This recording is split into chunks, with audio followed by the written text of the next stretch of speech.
প্রিয় ছাত্রছাত্রী, তোমরা জানো কোভিড-19 আক্রমণে আমরা সবাই গৃহবন্দী থাকাকালীন বিদ্যালয়ের শিক্ষক শিক্ষিকারা আমরা বিভিন্নভাবে অডিও ভিজুয়াল ক্লাসের মাধ্যমে তোমাদের পঠন পাঠন যতটা সম্ভব এগিয়ে রাখবার চেষ্টা করছি। তোমরা ঘরে থাকো, সুস্থ থাকো। আমরা শিক্ষক শিক্ষিকারা তোমাদের জন্য চেষ্টা করব এই কোভিড-19 পিরিয়ডের লকডাউন চলাকালীন তোমাদের অডিও ভিজুয়াল ক্লাসের মাধ্যমে সাহায্য করবার। সাধারণত বছরের এই সময় প্রত্যেকবারই ক্লাস 12-এর ক্লাস শুরু হয়।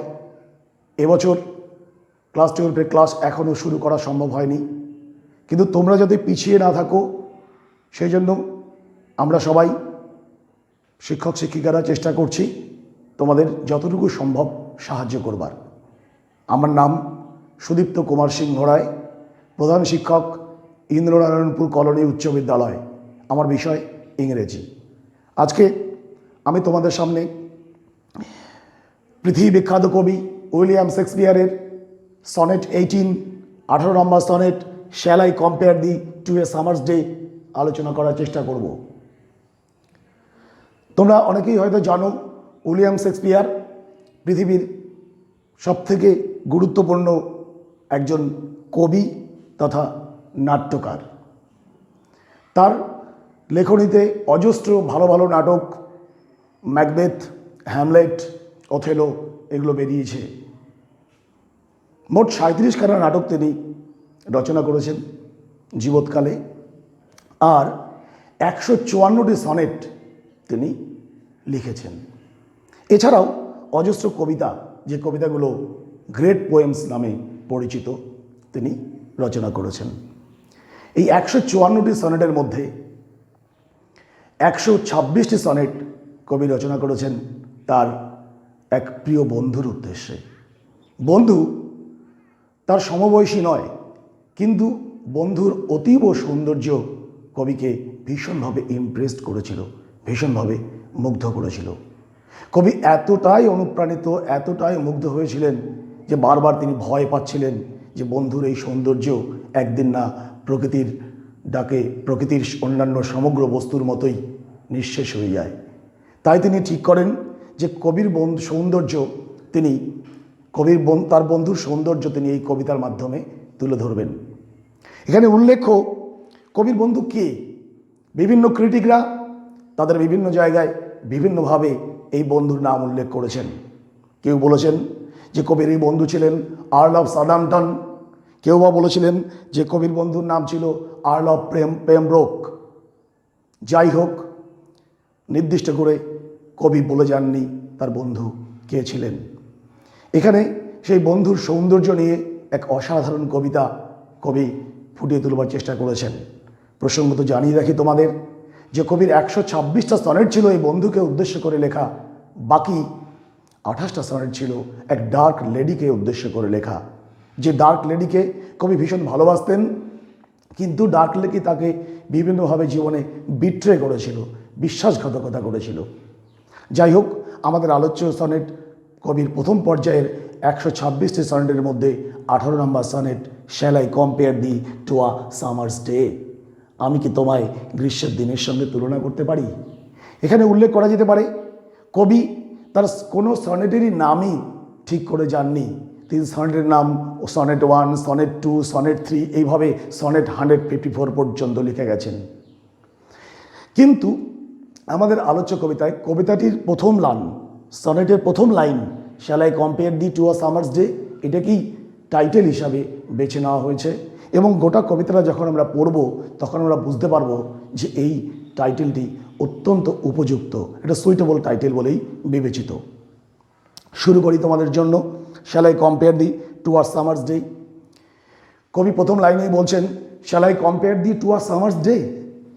ডিয়ার স্টুডেন্টস, লক্ষ্য করো particular word thee, THEE, thee poetic use actual meaning you, অর্থাৎ আমি কি তোমাকে গ্রীষ্মের দিনের সঙ্গে তুলনা করতে পারি? এবার প্রশ্ন হলো কেন কবি গ্রীষ্মের দিনের সঙ্গে তুলনা করলেন? জানিয়ে রাখি উল্লেখ তোমাদেরকে যে আমাদের এখানে গ্রীষ্ম অতটা আরামদায়ক নয়, কিন্তু কবি যে দেশে বড় হয়েছেন, যে দেশে বাস করতেন, সেই দেশে গ্রীষ্ম হলো অত্যন্ত আরামদায়ক।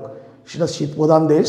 যখন গ্রীষ্মকাল আসে প্রত্যেকটা মানুষের মনে অত্যন্ত আনন্দ সঞ্চার হয়, তাপমাত্রা কিছুটা বৃদ্ধি পায়, গাছে নতুন ফুল ফল চলে আসে, পাখিরা তাদের আনন্দে গান গাইতে থাকে, অর্থাৎ গোটা পরিবেশটা আনন্দ মুখরিত হয়ে ওঠে। এই জন্য কবি একটি বিশেষ ঋতু সামারকে বেছে নিয়েছেন তার বন্ধুর সৌন্দর্য তুলনা করবার জন্য। নিঃসন্দেহে সামার কবির দেশে খুবই আরামদায়ক, খুবই ভালো।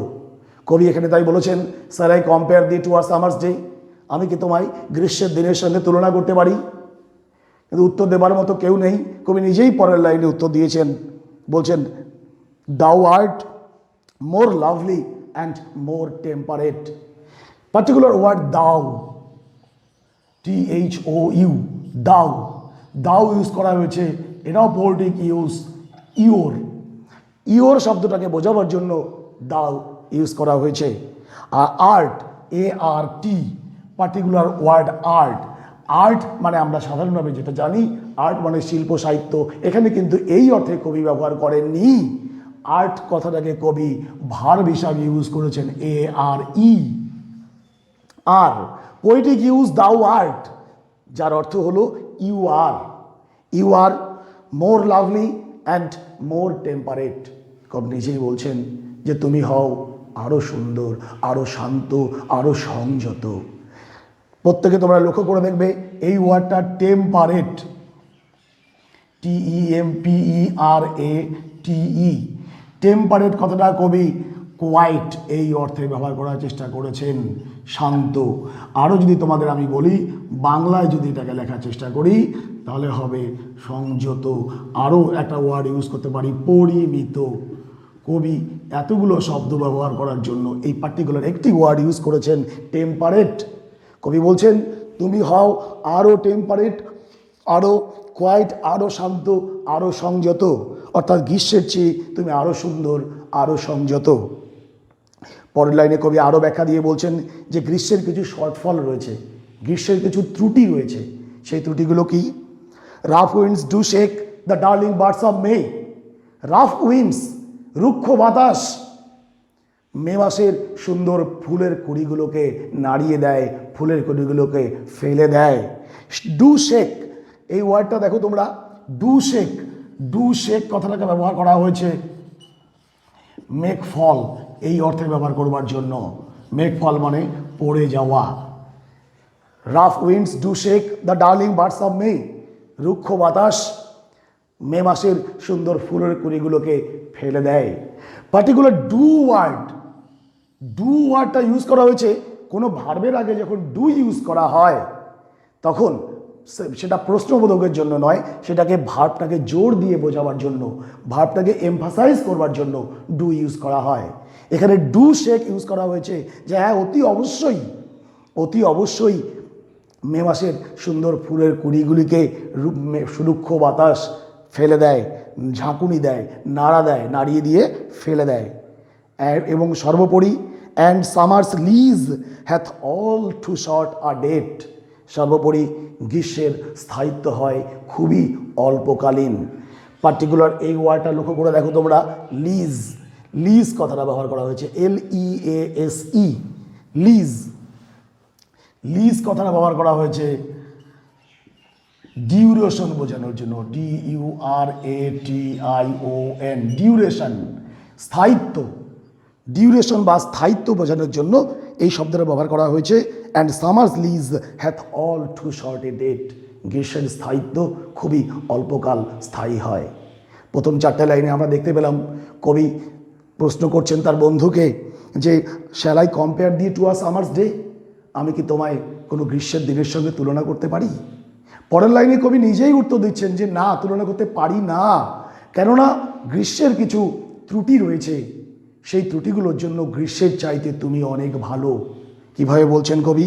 কবি বলছেন the world more lovely and temperate, তুমি হও আরও সুন্দর, আরও সংযত, আরও পরিমিত।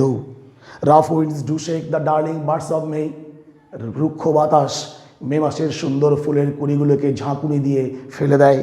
And summer's lease hath all too short a date, গ্রীষ্মের স্থায়িত্ব খুব স্বল্পকাল থাকে। Sometime too hot the eye of heaven shines. পরের লাইনে কবি বলছেন গ্রীষ্মের আরও ত্রুটি রয়েছে, সেই ত্রুটিগুলো থেকে প্রমাণ করা যায় যে তুমি গ্রীষ্মের চাইতে অনেক বেশি সুন্দর। কিভাবে বলছেন কবি? কবি বলছেন sometimes too hot the eye of heaven shines, মাঝে মাঝে সূর্য অত্যন্ত উষ্ণতা নিয়ে কিরণ দেয়। আই অফ হেভেন, পার্টিকুলার এই ওয়ার্ডটা লক্ষ্য করো, আই অফ হেভেন। আমরা জানি হেভেন মানে স্বর্গ, কিন্তু এখানে আই অফ হেভেন ব্যবহার করা হয়েছে সূর্যকে বোঝাতে। দ্য সান এই অর্থে আই অফ হেভেন কথাটা ইউজ করা হয়েছে। Sometimes too hot the eye of heaven shines, মাঝে মাঝে সূর্য অত্যন্ত উষ্ণতা নিয়ে কিরণ দেয়, সূর্য প্রখরভাবে কিরণ দেয়।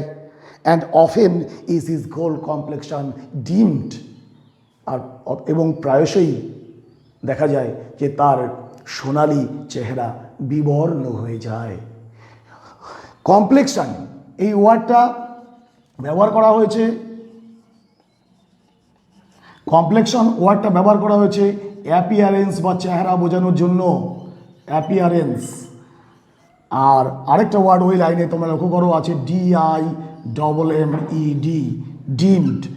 ডিমড ব্যবহার করা হয়েছে ফেড বা বিবর্ণ শব্দকে বোঝানোর জন্য। মাঝে মাঝে পুরো লাইনটা আবার দেখো তোমরা। Sometimes too hot the eye of heaven shines, মাঝে মাঝে সূর্য প্রচণ্ড বা উত্তপ্তভাবে কিরণ দেয়। And often is his gold complexion dimmed, এবং প্রায়শই তার সোনালি চেহারা বিবর্ণ হয়ে যায়। লক্ষ্য করো, গোল্ড কমপ্লেক্সন মানে সোনালি চেহারা, ডিমড কথাটা মানে হচ্ছে ফেড বা বিবর্ণ হয়ে যাওয়া। মাঝে মাঝেই তার সোনালি চেহারা বিবর্ণ হয়। কি করে হয়? এবার কোশ্চেন আসতে পারে, কি করে সূর্যের সোনালি চেহারা বিবর্ণ হয়? প্রিয় ছাত্রছাত্রী, তোমরা জানো সূর্য কিরণ দেয়, মাঝে মাঝে সূর্যের সামনে মেঘের আস্তরণ চলে আসে। যখন সূর্য মেঘে ঢেকে যায় তখন সূর্যের আলোটা বিবর্ণ হয়ে যায়। সেই জন্য কবি বলছেন সূর্য কখনো কখনো প্রচণ্ড উত্তাপ নিয়ে কিরণ দেয়, আবার কখনো কখনো সূর্যের রশ্মি মেঘে ঢেকে যায়, তখন সূর্য বিবর্ণ হয়ে যায়।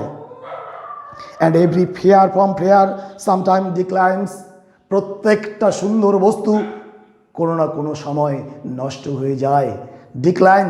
ডিক্লাইন্স কথাটা হয়তো তোমাদের পরিচিত, তবুও বলি বিনষ্ট হয়ে যাওয়া, ডেস্ট্রয়েস বা ডিক্রিজেস এই অর্থে ব্যবহার করা হয়েছে। আর লক্ষ্য করা দেখো, দুটো ফেয়ার ইউজ করা হয়েছে, মানে এর অর্থে প্রত্যেকটা সুন্দর বস্তু থেকে সৌন্দর্য, প্রত্যেকটা সুন্দর বস্তু থেকে সৌন্দর্য কোনো কোনো সময় নষ্ট হয়ে যায়। আমরা জানি এই পৃথিবীতে কোনো কিছুই স্থায়ী নয়। আমাদের এই চেহারা, একটা মানুষকে দিয়ে তোমরা কল্পনা করো, একটা মানুষ ছোট থেকে যখন বড় হয়, শিশু থেকে কিশোর, কিশোর থেকে যুবক, যুবক থেকে প্রৌঢ়, প্রৌঢ় থেকে বৃদ্ধ, তার চেহারার মধ্যে ক্রমাগত পরিবর্তন ঘটে যায় এবং এক সময় তার মৃত্যু ঘটে। তেমনি এই জগতের প্রত্যেকটা সুন্দর বস্তু কোনো না কোনো সময় তার সৌন্দর্য হারিয়ে ফেলে। একটা ফুল যখন প্রস্ফুটিত হয়, ফুলটা কি চিরকাল একই রকম সৌন্দর্য বিরাজ করে? না, করে না। একটা সময় আসে যখন ধীরে ধীরে ফুলের সৌন্দর্যটা বিনষ্ট হয়ে যায়। সেই জন্য কবি এই কথাটা ইউজ করেছেন, every fair from fair sometime declines, প্রত্যেকটা সুন্দর বস্তু থেকে সৌন্দর্য কোনো না কোনো সময় নষ্ট হয়ে যায়। By chance or nature's changing course untrimmed, by chance মানে হঠাৎ বা সহসা এটা ঘটে। সহসা কোনো সুন্দর বস্তু থেকে সৌন্দর্য নষ্ট হয়ে যেতে পারে, অথবা যদি প্রকৃতির পরিবর্তনশীল প্রক্রিয়া অপরিবর্তিত থাকে। নেচার্স চেঞ্জিং কোর্স, পার্টিকুলার এই ওয়ার্ডটা দেখো, চেঞ্জিং কোর্স কথাটার মানে কি, কি অর্থে ব্যবহার করা হয়েছে? এখানে চেঞ্জিং কোর্স ইউজ করা হয়েছে, চেঞ্জিং কোর্স ইউজ করা হয়েছে সিজন সাইকেল বোঝাতে। সিজন সাইকেল, আমরা জানি প্রকৃতি বাংলায় 6টা ঋতু, ইংরাজিতে রয়েছে 4টি ঋতু। পৃথিবী ক্রমাগত সূর্যের চারিদিকে প্রদক্ষিণ করছে, আর যার ফলে এই ঋতু পরিবর্তন প্রতিনিয়তই ঘটছে।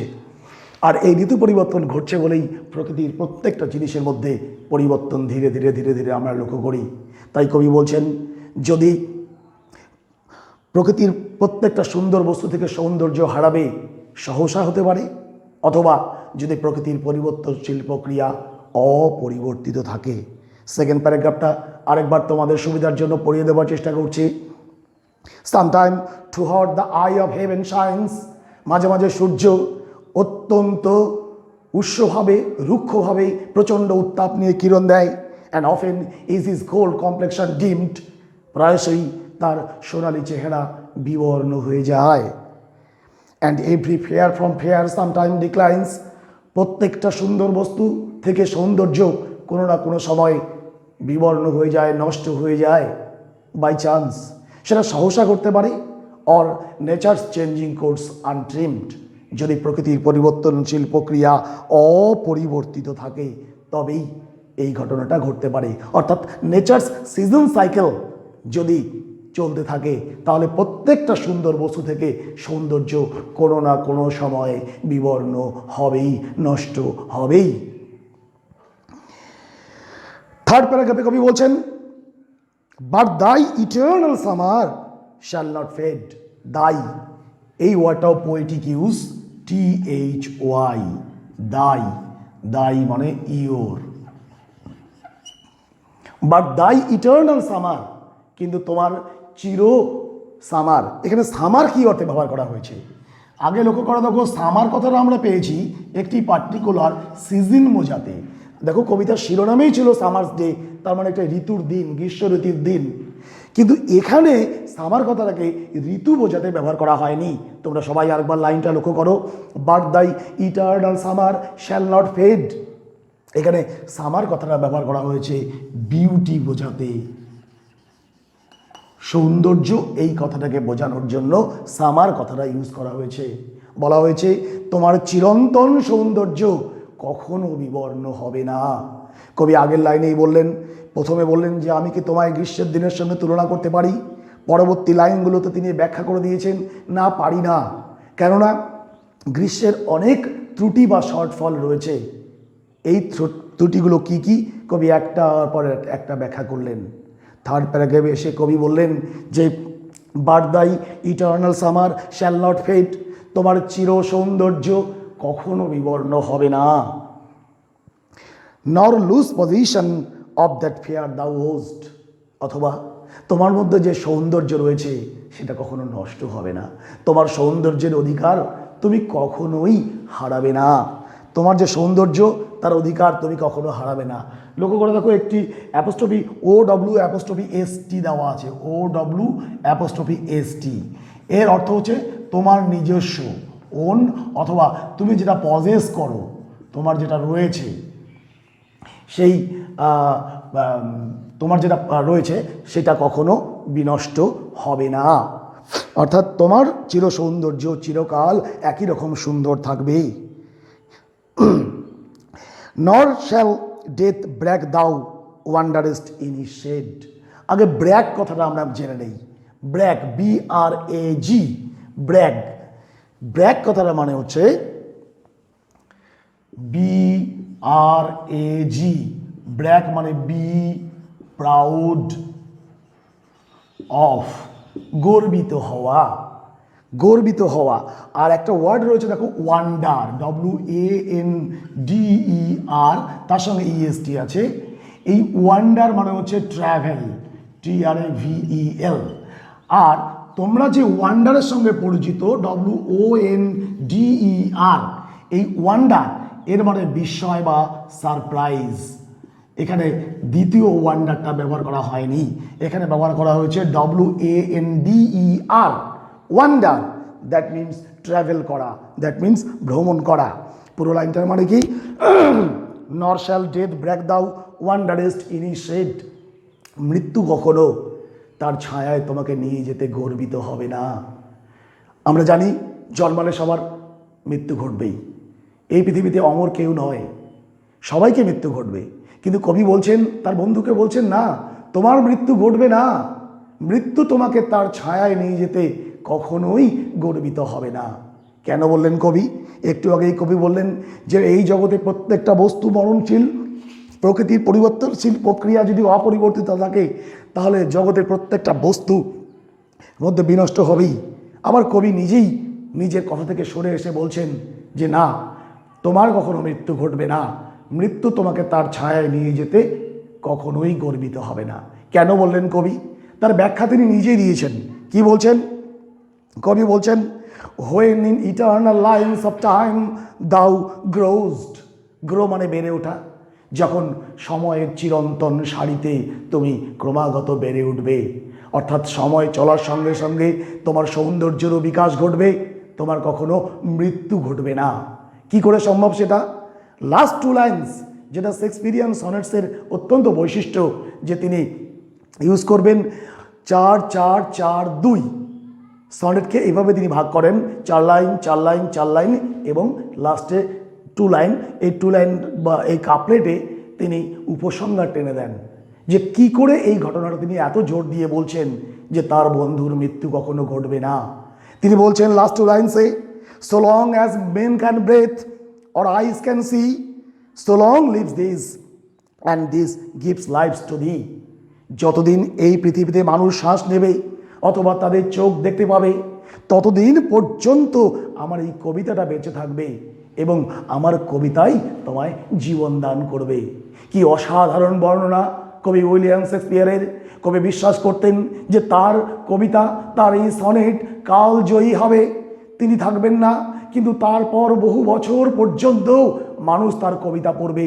আর যতদিন মানুষ তার কবিতা পড়বে ততদিন মানুষ অত্যন্ত বিস্মিত হয়ে ভাববে যে কবির বন্ধুর সৌন্দর্য কি অপরূপ সৌন্দর্য ছিল, যে সৌন্দর্যের দ্বারা কবি এতটাই ইমপ্রেসড হয়েছিলেন। কবি নিজে গর্ব করে বলছিলেন যে তার কবিতা কালজয়ী হবে। কবির গর্ব যে মিথ্যা প্রমাণিত হয়নি। আজকে তোমাদের সঙ্গে আমরা যে আলোচনা করছি, এই আলোচনাতে এটাই প্রমাণ করে যে কবির গর্ব মিথ্যা নয়। কবির কবিতা সত্যি অমর কবিতা ছিল এবং তার অমর কবিতার মধ্যে তার বন্ধুর সৌন্দর্যকে তিনি অমর করে রাখতে সমর্থ হয়েছেন। লাস্ট 2 লাইন্সে তিনি বলছেন, so long as men can breathe or eyes can see, যতদিন পর্যন্ত এই পৃথিবীতে মানুষ শ্বাস নেবে অথবা তাদের চোখ দেখতে পাবে, so long lives this, ততদিন পর্যন্ত আমার এই কবিতাটি বেঁচে থাকবে, and this gives lives to thee, এটা তোমায় জীবন দান করবে। উইলিয়াম শেক্সপিয়ার সত্যি একজন অসাধারণ কবি ছিলেন, যিনি তার সনেটের মধ্যে he always wants to express his grief and joy in this particular sonnet, sonnet 18. Here the man, his friend, is referred to Earl of Southampton or Pembroke as per critics. কবি সবসময় চেয়েছেন যে তার বন্ধুর the beauty of his friends will not be spoiled by the ravages of time, as he will immortalize the beauty of his friend in his sonnet. কাজী তোমরা এতক্ষণ ধরে বুঝতে পারলে যে কবিতার শিরোনামের কথা প্রথমে যেটা বলেছিলাম যে shall I compare thee to a summer's day, আমি কি তোমায় গ্রীষ্মের দিনের সঙ্গে তুলনা করতে পারি? কবি নিজে কোনো নাম দেননি, কিন্তু এখানে নাম হিসাবে আমরা এটাই পেয়েছি। এটা যে একটা উপযুক্ত নাম এ বিষয়ে আমাদের কারো কোনো সন্দেহের অবকাশ থাকে না। একটা উপযুক্ত নামের অতি সুন্দর সনেট আজকে আমরা তোমাদের সঙ্গে পড়বার সৌভাগ্য অধিকার করলাম, এটাই সবথেকে আনন্দের। আমি চাইব ডিয়ার স্টুডেন্টস, তোমরা এই কবিতাটা বাড়িতে বারবার করে পড়বে। যদি তোমাদের এরপরেও কোনো অসুবিধা বোধ হয় তাহলে দেখবে স্ক্রিনে আমার ফোন নাম্বার দেওয়া থাকবে, আমার ইউটিউব চ্যানেলে আমার স্ক্রিনে আমার ফোন নাম্বার দেওয়া থাকবে। সেই ফোন নাম্বারে যে কোনো সময় তোমরা ফোন করে আমাকে প্রশ্ন করতে পারো, আমি সব সময় চেষ্টা করব উত্তর দেবার। সবাই ভালো থেকো, ঘরে থেকো, সুস্থ থেকো। ধন্যবাদ।